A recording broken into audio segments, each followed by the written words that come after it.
Fakta menarik Cloud Iridescence, topi pelangi di atas awan. Awan memiliki banyak sekali formasi, yang terkadang membuat kita berdecak kagum.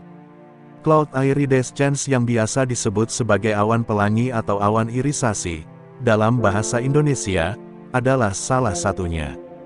Fenomena optik yang memikat mata ini, lebih khas dalam bentuk topi piles pelangi, yang biasanya terletak di atas tipe-tipe awan tertentu.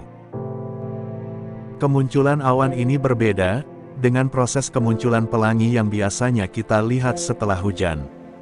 Kira-kira, bagaimana fenomena Cloud Iridescence dapat terjadi? Berikut adalah beberapa fakta menariknya. 1. Nama Iridescence berasal dari mitologi Yunani. Di luar negeri, Cloud Iridescence memiliki beberapa nama lain, seperti Fire Rainbow dan Rainbow Cloud.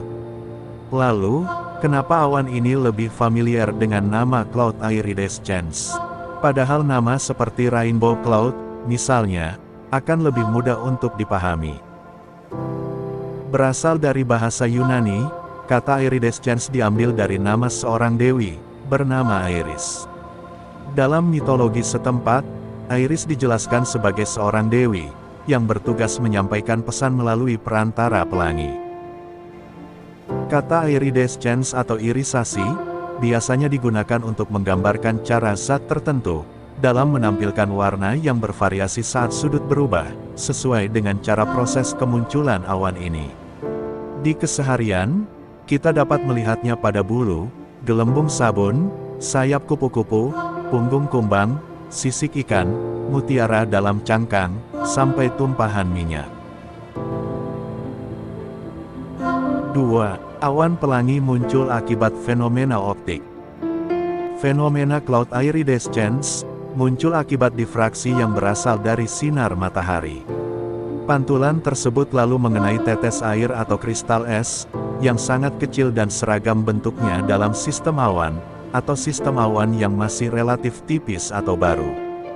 Cloud Iridescence menghasilkan pola warna yang berulang, mulai dari biru, lalu hijau, merah, ungu, dan akhirnya kembali ke biru lagi.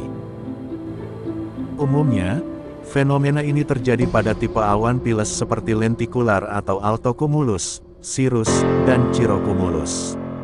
Kemunculan awan piles disebabkan oleh badai petir yang mendorong udara ke bagian atas atmosfer, melalui lapisan uap air. Hasilnya, muncul awan seperti kabut, yang terlihat seperti kubah bercahaya di atas badai petir. Cloud Iridescence, nantinya berada di atas awan-awan ini, bentuknya terlihat seperti sebuah topi di atas awan. 3. Fenomena ini berbeda dengan proses kemunculan pelangi. Seperti yang kita lihat, Cloud Iridescence memang memiliki warna yang mirip dengan pelangi. Namun, kenyataannya cahaya tersebut dihamburkan melalui fenomena optik yang berbeda. Cloud Iridescence terbentuk dari fenomena optik yang disebut dengan difraksi, sedangkan pelangi terbentuk dari fenomena optik refraksi.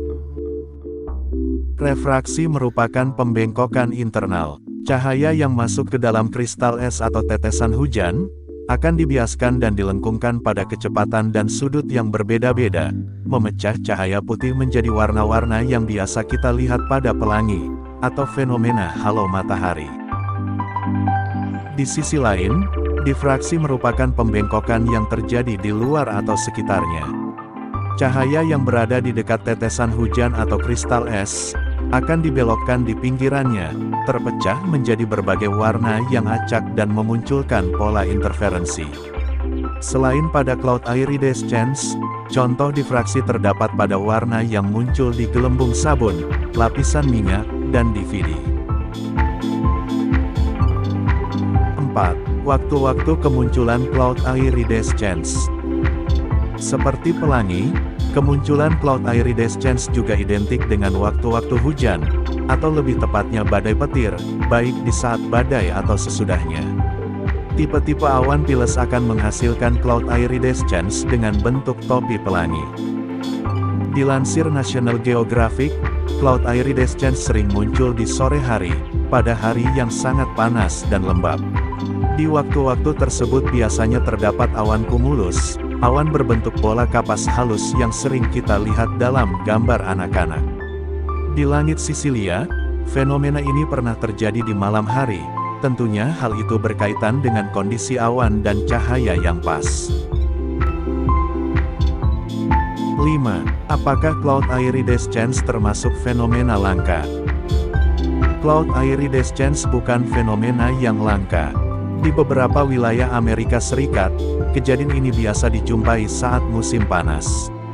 Walaupun penelitian mengatakan, awan pelangi tersebut sulit ditemukan di wilayah Khatulistiwa, di Indonesia, fenomena ini juga pernah disaksikan dan dipotret di beberapa wilayah, seperti Surabaya, Yogyakarta, dan Manado. Fenomena ini memang kerap terjadi di berbagai wilayah, termasuk Indonesia. Awan-awan yang ada, harus cukup tipis dan memiliki banyak tetesan air atau kristal es, dalam bentuk yang seragam, dan dipantulkan oleh cahaya dalam ketinggian tertentu. Oleh karenanya, awan semi-transparan atau awan yang baru terbentuk, juga yang paling mungkin menjadi tempat terjadinya fenomena ini, sebagaimana yang terjadi di langit Sisilia pada gambar sebelumnya. Jadi, apakah kamu pernah melihat secara langsung fenomena langit yang satu ini? Kalau kamu cukup beruntung, kamu mungkin akan menemukan keindahan alam yang satu ini di sekitar tempat tinggalmu.